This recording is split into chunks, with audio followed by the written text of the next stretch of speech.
do. Nice little mirror, nice pretty little mirror. Had that on that little rig that I showed you, with a little bag.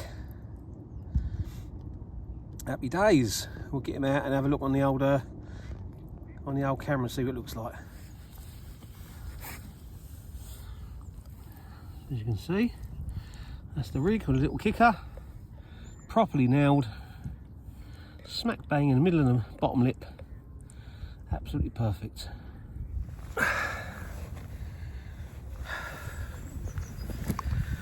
So, I managed to break my tripod, so I've actually got the camera leant up against the tackle box and a bucket, but as you can see, still doing the do, and just had this lovely pretty mirror, £17 and 4 ounces. So I'm definitely not going to grumble, because it's a freezing cold day, the sun's up, it's absolutely beautiful, and I've just had this peach of a fish. So I'm going to slip him back and put the rod back on the same spot, and with any luck nick another one, or 2 or 3 or 4, or as many as you want to throw at me. Lovely times, lovely times. Woohoo! So this is a little tip for when you're trying to pull your rig through your bag. Obviously a lazy way to do it is to just nick your bag with the hook onto the rig itself, but you have a lot of, there's a lot of chance you can push that tubing back and just ruin your rig basically. So a nice way to do it is to pull the rig through the bag. Now what I like to do, get my needle, push it through the bag, and then get my hook link and just wet that with my mouth, that little bit. Wet that little knot so you've got a little bit of saliva on there. And then what that does is it pushes it through the bag, makes the hook link go through the bag without it catching, and out the other side. And then slide it down, and then what I do is I put a bit of saliva on that bit of putty as well. And in that way, it melts the PVA, but just a nice little hole, nice and tidy, and out through the other side. And then whenever you pull your rig through the bag, make sure it's not on any pellet or anything you might have in it, so that the point is out of harm's way. And there you have your nice bit of putty through your rig, nice and tidy with no big holes, just perfect. Sorted. So that is a bit of a chunk, I think. If it's not £30, I'll be amazed. Nice clean fish though. Bit of a chunk. Let's get him out and weigh him. So put the rod back out and add this lovely 31.9 chunky mirror. Look at that. Just the shape of it. Proper slopey old head, big fat belly, proper massive tail, proper rudder on it, proper scrap. So yeah, lovely. Middle of January. Thank you very much. Can't wait to get that rod back out again, hopefully. Have another one. It's off the same spot as well. Beautiful.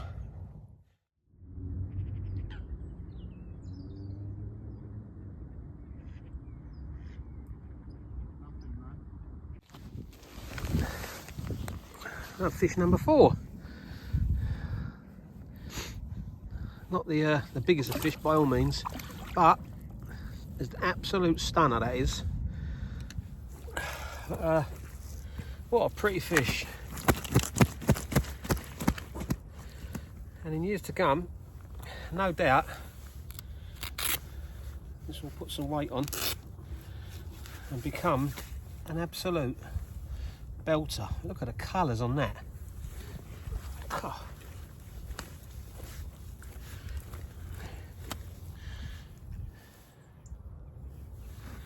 Look at that.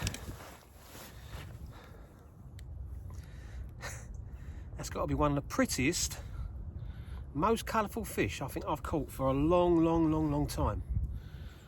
Unbelievable. It's almost like perhaps a little bit of koi in it somewhere. I don't know. I'm not a fish breeder, but how about that? Beautiful. Let's show the other side as well.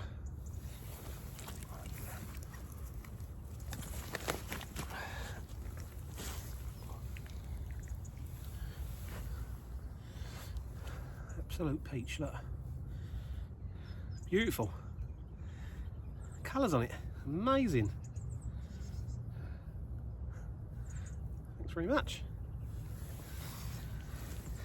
Get in.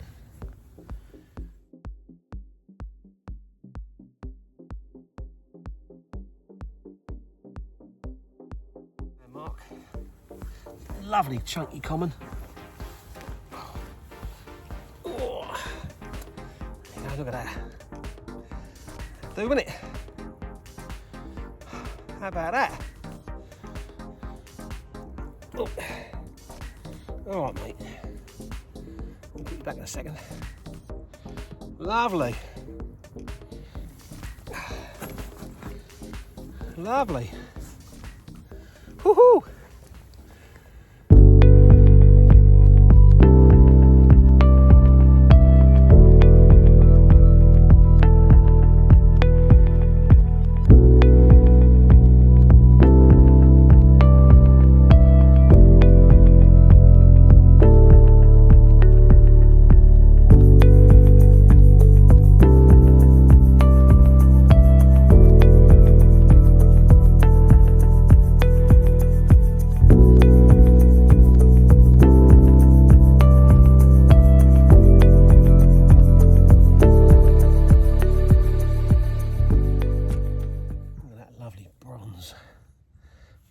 Dark carp, lovely fish.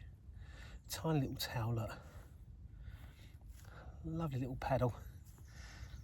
Lovely dark colour all the same. It's absolutely freezing. Put up no fight at all, it's really cold. High of 3 degrees today and 0 degrees last night. So yeah, caught in that little rig that I've been showing you, and a little bit of bait over the top.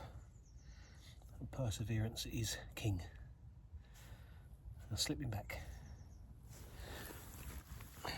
And a really interesting thing about that bite was only probably 40 minutes beforehand, I got a pickup from a coot, and I scared him away with a torch, with a tufty torch, and he went off. And I'm thinking to myself, oh, what has he done to the rig? Has he straightened it out? Has he, has he messed it up? But I just thought, give it the benefit of doubt, which I've done a lot over the years. And sometimes it can pay off, and sometimes it can screw it right up. So, but anyway, I thought I'd leave it, and lo and behold, it went off with that fish. So it just goes to show that sometimes you need to just be patient, and if you get a pickup from a coot, don't reel it in, just leave it. And 9 times out of 10 they've reset it, especially if you're fishing braided hook links, which is what I am. So yeah, happy days. Well, it wasn't long before the winter was behind us, and the robins were off on their mating rituals, looking to pair up. The cold weather was kind of slowly dying behind us, and the warm weather was definitely threatening to come into play. Size of his fins. And no surprise he put up a wicked fight under the rod tip. Didn't want to come in. Not weighed him, about 24, 25 pounds. Maybe a little bit bigger. But I'm going to get the rod back out because it's still early, and chance of another bite. And that was on that special little glug that I've been knocking up and I've been showing you. So yeah, that'll do. So where are we? We are just getting into spring. We're a couple of weeks into April. Temperatures are just starting to creep up slowly every day. It's getting warmer and warmer, which is really nice to see. A bit of warmth, and which is really good. But at the minute, I'm kind of in between venues. My club ticket don't start for another month or so, something like that. And so I tend to sort of flit around a little bit, do a few day tickets here and there, a few socials with with mates and stuff. But my club ticket will be really a kind of or a bit of a winter ticket, really. I mean, that's kind of what I've got it for. But there's still some really nice fish there to be had, and so I'll obviously be fishing there a little bit in the warmer months. But anyway, I've got a couple of rods out, and I keep getting these little liners. In fact, I don't know what's going on. So I've got a couple of rods out at a day ticket where I am at the moment, and I keep getting loads of liners. I've just had a fish, which is quite nice. Only been in 10 minutes and had one. Little common of about, I don't know, 22, 24 pounds, something like that. Didn't bother weighing it, but quite a nice fish. And it's funny in this place because it used to be known for being a real runs water, but the carp have they've dwindled down, so there's nowhere near as many fish in here as there used to be, and they are a lot trickier to catch. Funny enough, they kind of they're really good at doing, using the lead to their advantage. So you get lots of it. So it's my third fish of the day so far.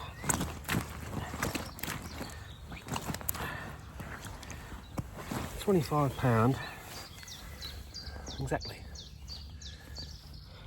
So an old bruiser. Seen a few things. Put up a bit of a scrap. Pleased with that. And it's taken on a little rig I'm always showing you, with a little head spinner or a head rotator, and yeah, little cell wafter. Lovely jubbly.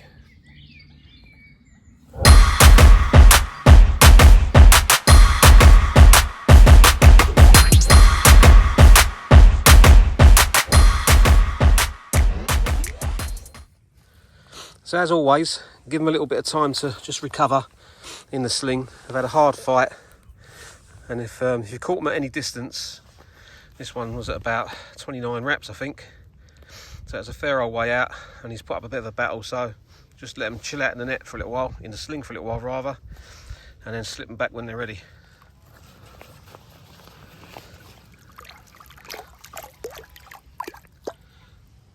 There she goes.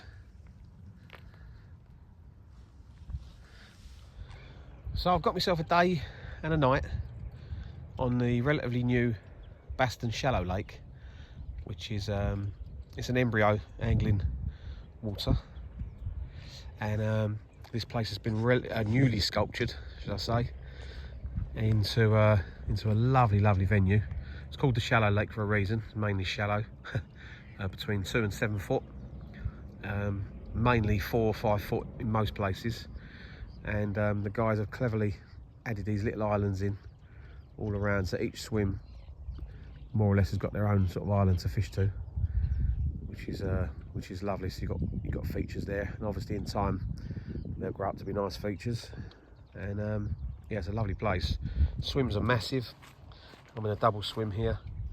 I've got the two rods out at the moment, and I've got one just to the left of me because no one else is fishing there. You have to book on to get on, which is also good because then you know what you've got and where you are. As you can see, it's a beautiful lake. Just have to bear in mind that the swans are around. But yeah, I've not been here long because I've just got the rods out. Just put a bit of bait over the top.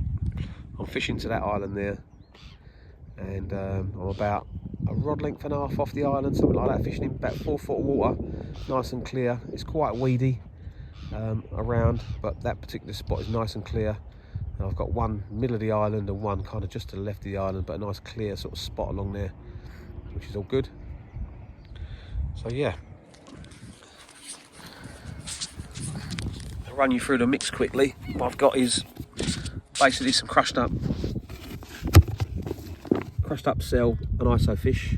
I've crushed it up into the in the boilie crusher, in the Ridge Monkey boilie crusher, so that comes up nice and fine, and those little bits in there.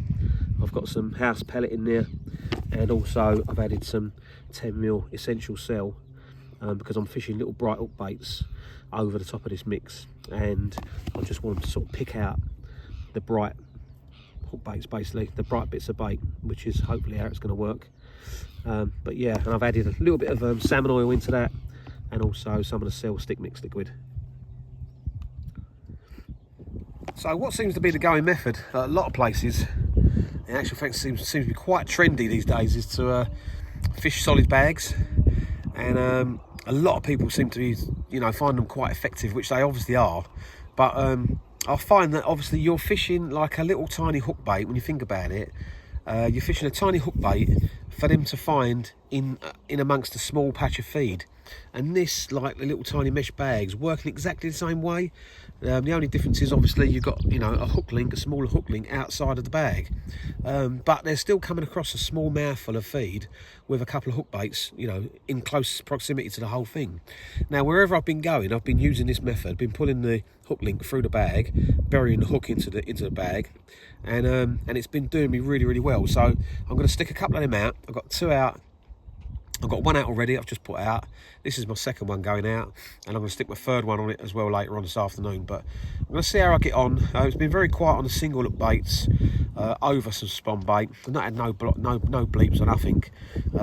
Birds going down 24/7. But other than that, this is what I'm going to try this evening and see how we get on. So, just going into the first evening, around about 8:30, 9 o'clock.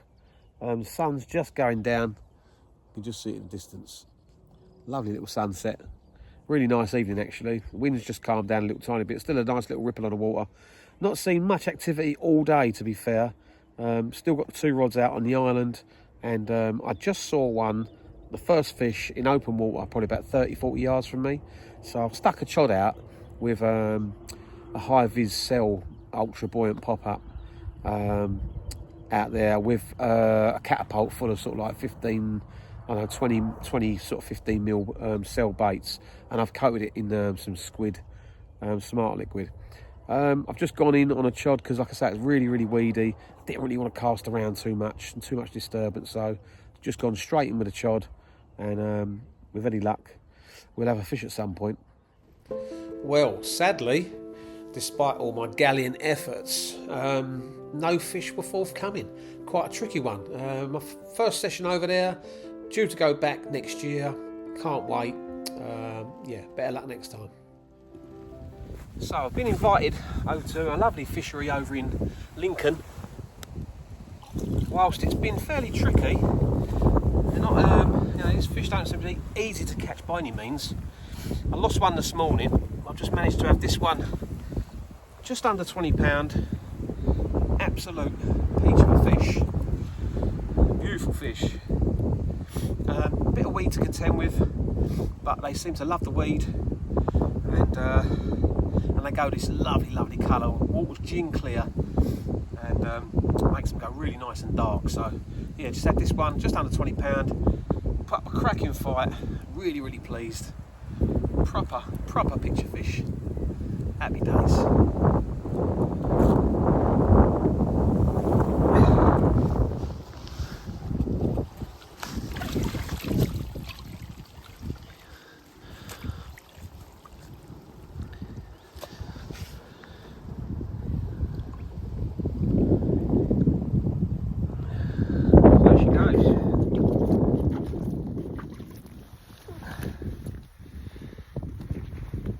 So this is my 3rd fish of the session, and from what we can tell, it's a Dinton strainer fish, which is absolutely amazing. Beautiful looking fish, really long frame fish, big frame fish. Just over £20 this one, so they're getting a little bit bigger. But yeah, beautiful fish, just testament to the fishery really, and the fishery owner. So yeah, I'll be back for some more. I might have some more yet, so we'll see. Gonna slip him back and get the rod back out before it rains again. Happy days.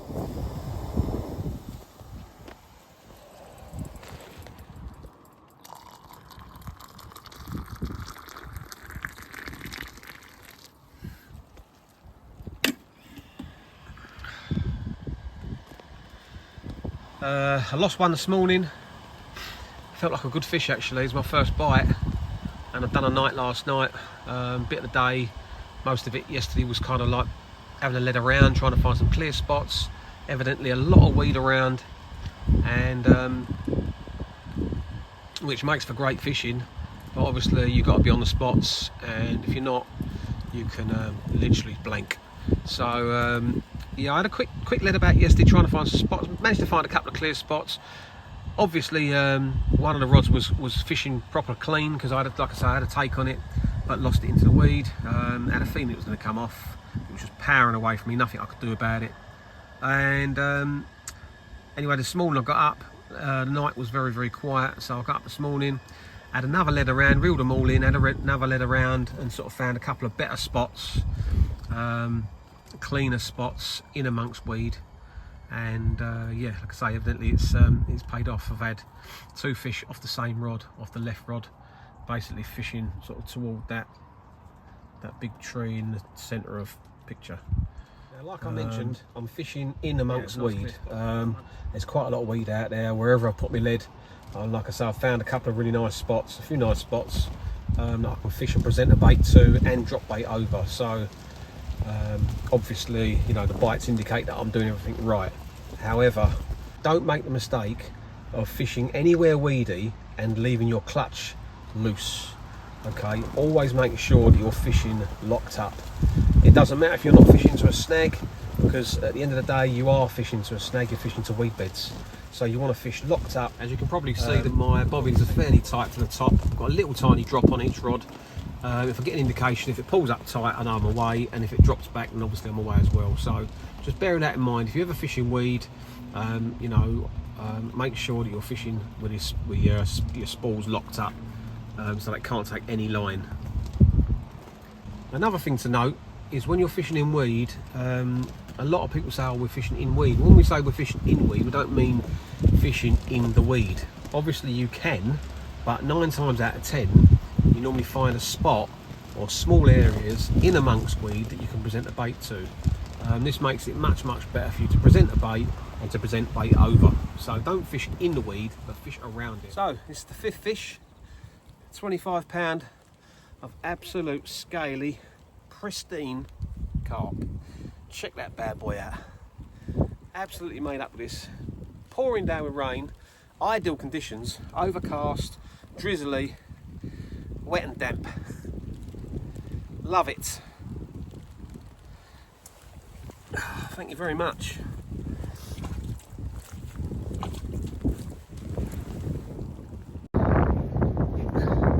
Taking on another Slip D pop-up presentation, and I'm fishing a helicopter rig actually, because the weed is fairly bad, so I've had to use a helicopter rig and slide the rig up the hook link, and so that gives me better presentation. But as soon as I've done that, I had much better take as well. The other one was a drop back. So anyway, really pleased. Second fish, an absolute corker. Happy days.